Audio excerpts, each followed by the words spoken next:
창세기 9장 1절부터 7절 말씀입니다. 오늘은 우리 천용이의 목소리로 한번 성경을 같이 읽어보도록 하겠습니다. 창세기 9장 1절부터 7절 말씀입니다. 하나님이 노아와 그 아들들에게 복을 주시며 그들에게 이르시되 생육하고 번성하여 땅에 충만하라. 땅의 모든 짐승과 공중의 모든 새와 땅에 기는 모든 것과 바다의 모든 물고기가 너희를 두려워하며 너희를 무서워하리니 이것들은 너희의 손에 붙였음이니라. 모든 산 동물은 너희의 먹을 것이 될지라. 채소같이 내가 이것을 다 너희에게 주노라. 그러나 고기를 그 생명되는 피째 먹지 말 것이니라. 내가 반드시 너희의 피 곧 너희의 생명의 피를 찾으리니 짐승이면 그 짐승에게서 사람이나 사람의 형제면 그에게서 그의 생명을 찾으리라. 다른 사람의 피를 흘리면 그 사람의 피도 흘릴 것이니 이는 하나님이 자기 형상대로 사람을 지으셨음이니라. 너희는 생육하고 번성하며 땅에 가득하여 그 중에서 번성하여 하라 하셨더라. 여러분 노아하면 혹시 가장 먼저 떠오르는 게 뭐가 있어요? 노아 하면 방주가 떠오르죠. 노아의 방주, 그렇죠? 노아의 방주는 교회를 다니건 안 다니건 간에 많이들 사용하는 말 같아요. 하나님께서 노아 시대의 사람들을 보시고 그들의 생활이 얼마나 죄로 가득했는지를 굉장히 가슴 아파 하셨다라는 것이 성경의 기록이죠. 창세기 6장을 보면 심지어 하나님의 아들들, 어떤 성경학자들은 이 하나님의 아들들을 천사라고 해석을 하던데 성경을 그리스 로마 신화 정도로 생각하게 되는 잘못된 해석 같아요. 하나님의 아들들이라는 말은 우리가 지난주에 살펴본 대로 원복음, 하나님께서 구원하시겠다라고 결정하시고 약속하신 사람들과 그 무리들을 하나님의 사람이다라고 합니다. 다시 말하면 교회를 지칭하는 말이 하나님의 사람들이라는 말이에요. 하나님께서 세상 속에서 구원하시기로 결정한 사람들, 그 사람들조차 분별력을 잃고 살았다라고 하는 것을 성경 창세기 6장 1절과 2절에서 이렇게 말합니다. 사람이 땅 위에 번성하기 시작할 때에 그들에게서 딸들이 나니 하나님의 아들들이 사람의 딸들의 아름다움을 보고 자기들이 좋아하는 모든 여자를 아내로 삼는지라. 창세기 3장에서 아담과 하와가 하나님의 말씀에 불순종한 이후로 그들의 아들 가인은 다시 한번 죄를 짓게 되죠. 하나님께 자신의 제사가 받아들여지지 않는 것을 자신의 탓으로 돌리지 않고 동생 아벨에게 책임을 떠넘기면서 그를 죽이게 된 겁니다. 하나님은 여자의 후손을 통해 세상에서 자기 백성들을 구원하실 것이다 라고 하는 것을 약속하시고 알려주셨고 또 그들을 구원하시는 방식이 있었는데 다름 아닌 세상과 하나님의 백성들이 원수가 되도록 하는 것, 세상에서 그들을 구별해내는 것, 세상으로부터 그들을 떼어내는 것으로 구원하시겠다라고 약속하셨습니다. 그래서 뱀으로부터 아담과 하와를 떼어내셨고 가인의 손에 아벨이 죽었지만 아담과 하와 사이에서 다시 셋이라는 아들이 태어나게 하시고 하와는 그 아들을 셋을 보면서 하나님께서 아벨 대신 다른 씨를 주셨다라고 고백을 하게 해요. 다른 씨라는 말을 보면서 하나님께서 여자의 후손, 여기서 후손이라는 말이 바로 씨라는 말과 원어에서는 같은 말이에요. 그러니까 여자의 후손이라는 말은 하와가 셋을 보며 했던 말로 바꾸면 다른 후손을 주셨다라고 말할 수 있겠고요. 또 반대로 하와가 한 말, 다른 씨라는 말을 쓰면 하나님은 여자의 씨를 보내 사탄의 머리를 박살낼 것이다 라고 약속하셨던 것이 바로 원시복음, 원복음이라는 거죠. 아담과 하와의 아들 셋이 태어나자 다시 아벨이 했던 것처럼 하나님을 믿고 따르는 사람들이 나타나기 시작을 했어요. 이것은 하나님의 약속이 현실로 이루어지고 있다라고 하는 확실한 증거가 되는 것이죠. 자, 그리고 그 후손 중에 노아라는 사람이 태어났고 또다시 세상에 죄로 가득해지기 시작했던 것을 우리가 조금 전에 읽었던 창세기 6장 1절과 2절에서 알 수 있었는데 그 밑에 5절부터 8절에서도 이렇게 말합니다. 창세기 6장 5절부터 8절이에요.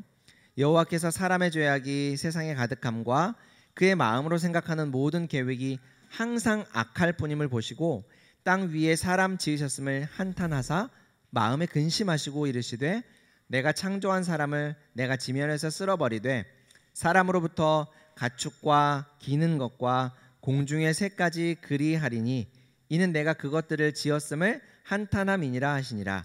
그러나 노아는 여호와께 은혜를 입었더라. 하나님께서 세상을 보시니 사람들의 죄가 너무 많았다라고 해요. 생각하는 것마다 그리고 그들이 계획하는 모든 일마다 다 악한 일이었답니다. 그래서 하나님은 세상에서 죄를 깨끗하게 정화하시기로 결정하셔요. 그런데 이쯤 되면 이런 생각을 해볼 수가 있어요. 아니 그러면 그동안 하나님은 뭐 하셨을까? 왜 그동안은 가만두고 보시다가 이제서야 세상에 죄가 가득해질 때까지 그제서야 이런 결정을 하셨을까? 죄를 깨끗하게 하시기로 결정하셨을까? 하나님이 그동안은 할 일을 안 하신 건 아닐까라는 생각을 할 수가 있겠죠. 여러분, 우리 부모님이 우리가 반복해서 잘못을 하면 이런 말을 하실 때가 있어요. 너 엄마 그리고 아빠 우리가 참고 있는 거야. 한 번쯤 혼날 때가 온다. 너 정말 그러다가 진짜 크게 혼날 수 있어. 요즘 제가 그 오은영 박사님의 육아 프로그램을 종종 보는데 이런 식으로 말하면 너 한 번 혼날 때 있어. 엄마 아빠가 지금 지켜보고 있어. 이런 식으로 얘기하면 아마 심각한 표정으로 아버님 그러시면 안 됩니다. 뭐 이렇게 할지 몰라요. 그런데 현실에서는 사실 종종 이런 말을 하게 되는 것 같아요. 아무튼 이런 말이 좋은 표현은 아닐지 모르겠지만 그래도 이런 말 안에는 어떤 함의가 있냐면 아이를 사랑하는 마음으로 참고 있는 부모님의 마음이 담겨 있어요. 아이를 사랑하는 부모님이라면 이런 말을 했을 때 작은 잘못을 하면 조금밖에 혼낼 수가 없으니까 기다렸다가 크게 혼내려고 이런 말을 하는 분은 절대로 없을 거예요. 그러면요 참아주시는 거죠. 엄마 아빠가 아이들의 잘못을 참아주는 거예요. 하지만 그것이 잘못됐다라고 하는 것은 가르쳐주고 경고하는 거죠. 하나님도 마찬가지입니다. 성경은 하나님이 우리를 보시면서 오래 참으신다라고 가르쳐주죠. 그 이유는 오래 참아주셔서 단 한 명, 마지막 한 명까지라도 용서받고 하나님의 사랑을 알게 되기를 바라시는 것이 하나님의 마음이기 때문에 그렇게 말씀하시는 거예요. 베드로후서 3장 9절을 읽어볼게요.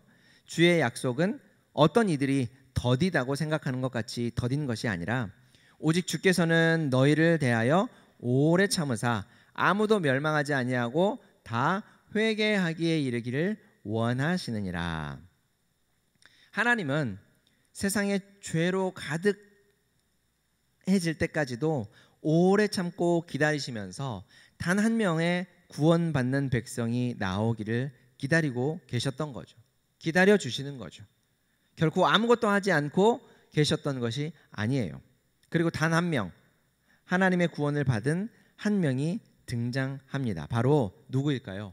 노아죠. 8절에 뭐라고 표현될까요? 그러나 노아는 여호와께 은혜를 입었더라.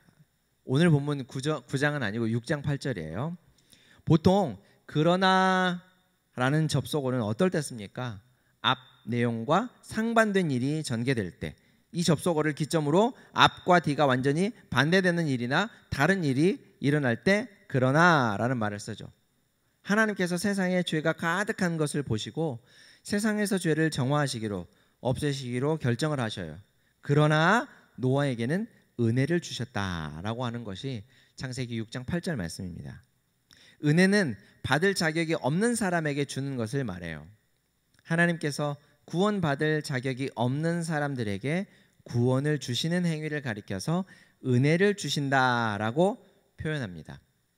이 말씀대로라면 노아도 그 당시의 사람들과 별반 다르지 않게 살고 있었던 것이 분명해요. 아닙니다. 그 사람은 의인이고 완전한 사람이라고 말하지 않았습니까? 또 모든 사람들이 비웃는 중에도 하나님의 말씀대로 맑은 하늘 아래서 오랜 시간 동안 산 중턱에 커다란 방주를 지었던 사람이 아닙니까? 충분히 하나님께 은혜를 받을 만하지 않겠습니까? 그러니 하나님께서 그를 구원해 주신 것이죠. 라고 생각할 수 있어요. 하지만 순서가 바뀌었어요. 하나님께서 노아에게 은혜를 주시고 그가 의인이 되고 완전한 자라고 불렸다는 것이죠. 그러나 노아는 여호와께 은혜를 입었더라. 이것이 노아의 족본이라. 노아는 의인이요 당대의 완전한 자라. 그는 하나님과 동행하였으며. 그렇죠. 글의 순서를 봐도 알 수 있습니다. 그리고 22절을 보면 노아가 하나님의 말씀에 따라 그대로 한 것도 하나님께 은혜를 입은 이후에 그러한 일들이 일어났다는 것을 알 수 있어요. 자, 하나님께서는 세상에 가득한 죄를 깨끗하게 하시기 위해 죄를 지으며 살았던 사람들을 모조리 홍수로 죽이십니다. 이럴 때 보면 하나님은 정말 무시무시하죠. 그렇지만 그동안 하나님께서 세상을 보시면서 오래 참으신 것을 보고 하나님께서는 자기 백성을 사랑하셔서 또 그 엄청난 홍수 속에서도 구원하시는 것을 보면 하나님은 무시무시하게 정의로운 분이시지만 또 동시에 자기 백성을 약속대로 반드시 지켜주시고 구원하시는 사랑이 아주 많은 하나님이십니다. 자, 그리고 결국 하나님은 처음 복음, 원복음의 약속대로 정하신 백성을 구하시기 위해 죄와 사탄으로부터 떼어나시기 위해 이런 일을 하신 것을 생각하면 변함이 없고 믿을 만한 하나님이다라는 사실을 우리는 성경을 통해 알게 되는 것이죠. 자, 이렇게 두 번의 큰 범죄와 처벌이 있었음에도 불구하고 생육하고 번성하라라고 했던 말씀을 통해 하나님께서 주신 생명력은 놀라운 힘을 발휘하고 있음을 우리가 확인할 수 있어요. 아니, 사실은 이렇게 표현하는 게 성경적이겠죠? 하나님은 자신의 생명을 나눠주신 그 존재들을 아주 소중하게 여기시며 그들을 안전하게 지키셨다라는 말이에요. 하나님의 힘은 크고 하나님의 약속은 변함이 없어요. 온 세상이 멸망할 것 같은 위태로운 순간에도 하나님은 노아를 통해 만들게 하신 이 방주에 노아와 그의 가족들과 생물들을 태워서 살리셨다라는 것을 보면 우리가 잘 알 수가 있습니다. 방주라는 말이 영어로는 ark라고 하고 히브리 원어로는 테바라고 해요. 그래서 이 말은 궤, 상자, 관이라는 말이에요. 우리가 생각하는 배가 아니에요. 배의 모습이 아닙니다. 그냥 네모 반듯한 긴 직사각형 모양의 나무 상자예요. 이 말인즉슨 배가 노를 젓는다거나 돛이 달려 있어서 그것을 동력으로 배가 움직이거나 또 방향을 틀 수 있는 키를 가지고 있지 않다라는 것을 말하는 겁니다. 그냥 바람이 불면 부는 대로 파도가 치면 그 파도 치는 방향대로 이리저리 갈 수밖에 없는 상자 따위가 바로 이 노아의 방주였다라는 거예요. 그러니까 그 방주가 사람들을 살린 게 아니라 하나님이 그 방주 안에 사람들과 생물들을 넣으셔서 살게 하셨다, 구원하셨다라는 것이죠. 그 상자는 죄와 세상을 향한 하나님의 심판으로부터 건짐을 받을 수 있도록 하는 은혜의 상자였다라는 거예요. 하나님의 은혜를 받을 만한 그릇, 상자를 준비합시다 라고 말하면 안 돼요. 노아가 하나님께 은혜를 입기 위해서 준비한 것은 아무것도 없었습니다. 하나님께서 자기 계획대로 약속하신 대로 이루어 가시는 중에 노아는 그 계획 안에 있었던 사람일 뿐이었고 하나님은 노아를 구원하시기 위해 그에게 은혜를 주시고 그가 하나님의 말씀에 순종하도록 하셔서 방주를 짓게 하셨던 것이죠.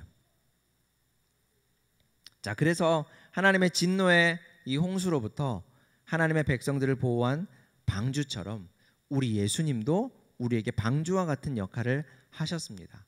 예수님은 우리가 하나님 앞에서 죄를 지어 심판받고 영원한 처벌을 받아야 했는데 십자가에서 죽으시고 우리가 대신 하나님 앞에서 용서를 받도록 하셨어요. 방주가 키도 없고 동력원도 없어서 방주 안에 사람들의 의지대로 움직이지 않았던 것처럼 사실 예수님을 믿고 구원을 얻는 것도 처음부터 우리의 의지에 따라 된 일이 아닙니다. 예수님의 십자가와 사랑이 믿어지도록 성령 하나님께서 일하신 결과예요. 그리고 예수님을 믿은 이후에도 하나님은 하나님의 계획과 의지대로 우리를 인도하십니다. 마치 방주가 파도와 바람에 의해 움직였던 것처럼 말이죠. 홍수가 났을 때에는 불안하죠. 어떻게 될지 몰라서 안에서 벌벌 떨고 있었을지 몰라요. 마치 우리가 하나님을 믿고 하나님께서 우리의 삶을 더 좋은 길로 인도하신다고 고백하면서도 종종 매일의 삶 속에서 우리 실생활에서 불안해하고 걱정을 하는 것처럼 말이에요. 그래서 오늘 본문과 같은 말씀을 읽으면 하나님을 향한 믿음이 더 든든해지는 거예요.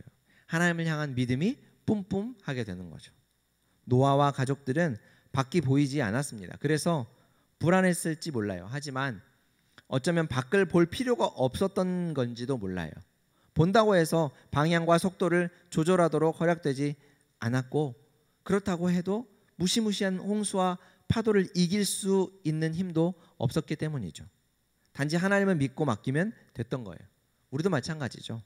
하나님을 믿지 않는 사람들이 왜 무당을 찾아가서 점을 치는지 아시죠? 미래가 불안하고 걱정되기 때문이에요.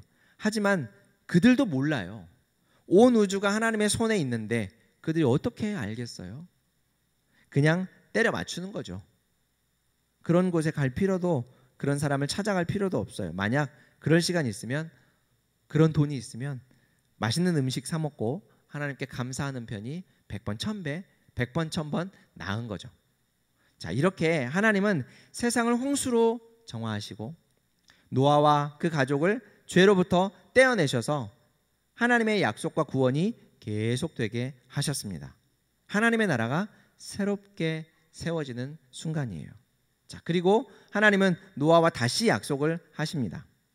하나님이 노아와 그와 함께한 아들들에게 말씀하여 이르시되 내가 내 언약을 너희와 너희 후손과 너희와 함께한 모든 생물 곧 너희와 함께한 새와 가축과 땅의 모든 생물에게 세우리니 방주에서 나온 모든 것 곧 땅의 모든 짐승에게니라.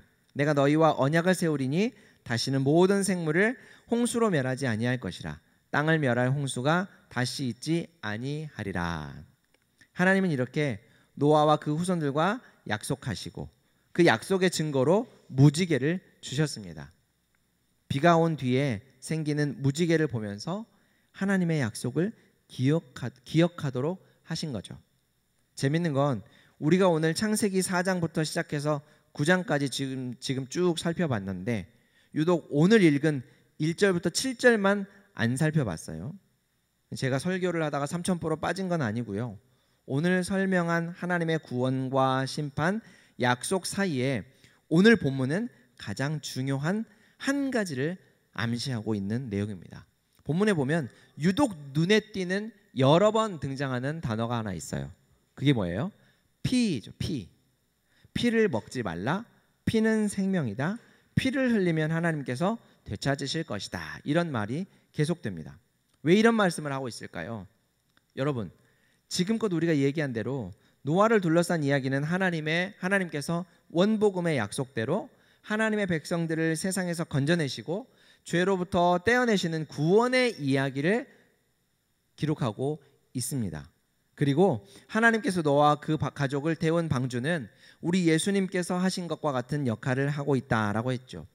죄로 가득한 모든 사람들이 홍수 속에서 죽임을 당할 때, 처벌을 받을 때, 죄에 대한 대가를 치르고 있을 때 하나님께 은혜를 입은 노아와 그의 가족들은 방주 안에서 구원을 얻게 된 것처럼 죄로 영원히 죽을 죄인들이 그리스도이신 예수님을 통해 구원을 얻는 것과 똑같은 그림을 우리에게 보여주고 있다라는 거예요.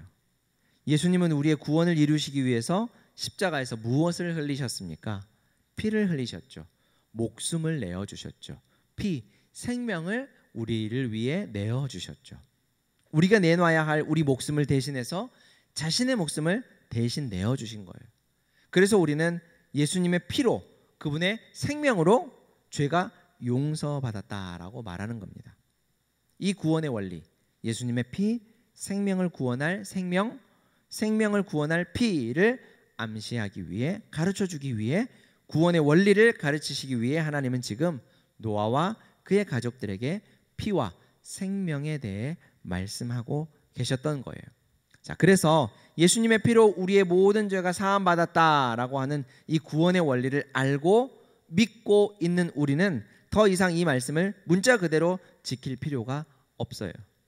예수님의 피를 생각나게 하시려고, 기억하게 하시려고 피를 주지시켰으니 예수님의 피를 믿는, 예수님의 피 흘리심을 믿는 우리는 더 이상 이 말씀을 그대로 지킬 필요가 없다는 거죠. 환원하면 피째 먹지 말라라는 말씀을 지켜야 하나님의 말씀을 지키는 것이다 라고 말할 수 없고요, 동물의 피가 제거되지 않은 채로 그 음식을 먹는다고 해서 하나님의 말씀에 불순종하고 있는 것이 전혀 아니라는 말씀입니다. 바울이 디모데에게 보낸 편지를 보면 이렇게 얘기해요. 디모데전서 4장 3절부터 5절 말씀인데, 혼인을 금하고 어떤 음식을 먹지 말라고 할 터이나 음식물은 하나님이 지으신 바니 믿는 자들과 진리를 아는 자들이 감사함으로 받을 것이니라. 하나님께서 지으신 모든 것이 선함에 감사함으로 받으면 버릴 것이 없나니 하나님의 말씀과 기도로 거룩하여 짐이라. 진리를 아는 자, 예수님의 피로 우리의 죄가 용서받았다라는 구원의 진리, 구원의 원리를 알고 믿는 자는 더 이상 이런 원리에 얽매일 필요가 없다라는 겁니다. 무슨 음식이든지, 음식 아닌 거 말고 무슨 음식이든지 하나님께서 우리에게 주신 것은 감사한 마음으로 먹고 힘을 내서 하나님을 섬기는 것이 하나님께서 기뻐하시고 원하시는 뜻입니다.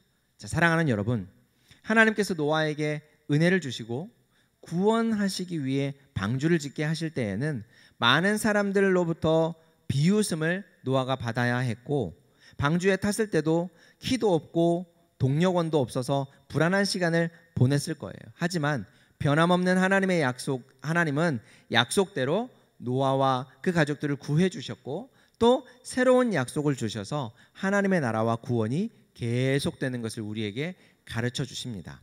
결국 예수님을 통해 구원을 완성하신 우리 하나님은 우리에게 오늘도 말씀하고 계시는 거예요. 방주 바깥이 보이지 않아서, 앞날이 확실치 않아서 불안하고 염려되겠지만 하나님의 백성들과 하신 약속을 하나님은 반드시 지키시니 하나님을 믿어보라고 말이죠. 하나님의 이 말씀을 믿음으로 매일의 삶과 소망과 우리 매일의 삶에 소망과 기쁨과 찬송이 넘쳐나기를 바랍니다. 시간 기도하겠습니다.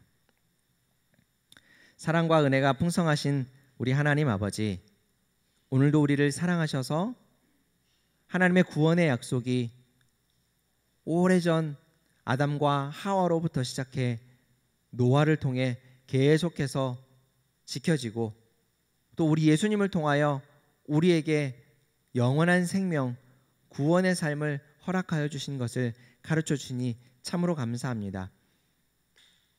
염려되고 불안한 세상 속에서 하나님은 변함없이 약속대로 우리를 구원하시고 방주 안에 우리를 태우셔서 세상으로부터 우리를 구별해내시고 우리를 구원해 주시는 그 은혜, 그 구원의 원리를 가르쳐 주셨사오니 하나님, 종종 우리의 삶 속에 앞날이 보이지 않아서, 미래가 보장되지 않아서 불안하고 염려되는 그 순간에도 우리 하나님을 온전히 믿을 수 있는 믿음 허락하여 주심으로 매일의 삶 속에 하나님을 향한 찬송과 하나님을 향한 감사가 넘쳐나게 하시고 우리 마음의 불안과 염려보다 평안한 마음, 확신에 찬 믿음이 가득하게 하여 주옵소서.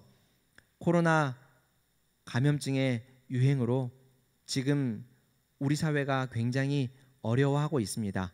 많은 사람들이 확진되면서 우리 사회가 꽁꽁 얼어붙고 있는 가운데 우리 하나님, 우리의 마음과 생각, 염려와 두려움으로 가득한 우리를 우리 하나님께서 불쌍히 여겨주시고 우리 마음에 하나님을 믿는 온전한 믿음으로 평안을 허락하여 주옵소서. 우리 하나님께서 코로나로 고통하고 있는 많은 사람들에게 자비하심을 베풀어 주시고 우리 하나님 안에서 평안과 기쁨을 맛볼 수 있도록 은혜를 베풀어 주옵소서. 힘든 시기에도 우리 하나님께서 우리 모두에게 하나님을 향한 온전한 믿음 허락하여 주셔서 학교 생활과 또 가정 생활과 또 우리 선생님들 회사 생활, 일터에서의 생활들, 이 모든 우리의 삶 가운데서 우리 하나님을 믿음으로 하루하루 용기 있게 살아갈 수 있도록 은혜를 베풀어 주옵소서. 우리 중고등부 학생들과 선생님들이 매일 우리 하나님을 온전히 믿으며 살아갈 수 있도록 우리 하나님께서 인도하여 주옵소서.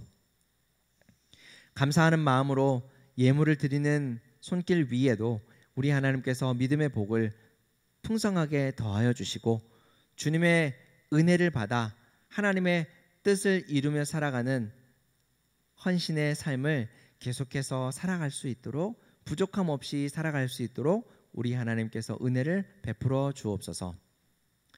주 예수 그리스도의 은혜와 하나님 아버지의 크신 사랑과 성령 하나님의 감동 감화하심이 변함없는 우리 하나님의 약속을 믿음으로 매일의 삶 속에 감사와 찬송으로 확신과 용기 있는 믿음으로 살아가기를 소원하는 동산교회 중고등부 위에 지금부터 영원토록 함께 있을지어다. 아멘.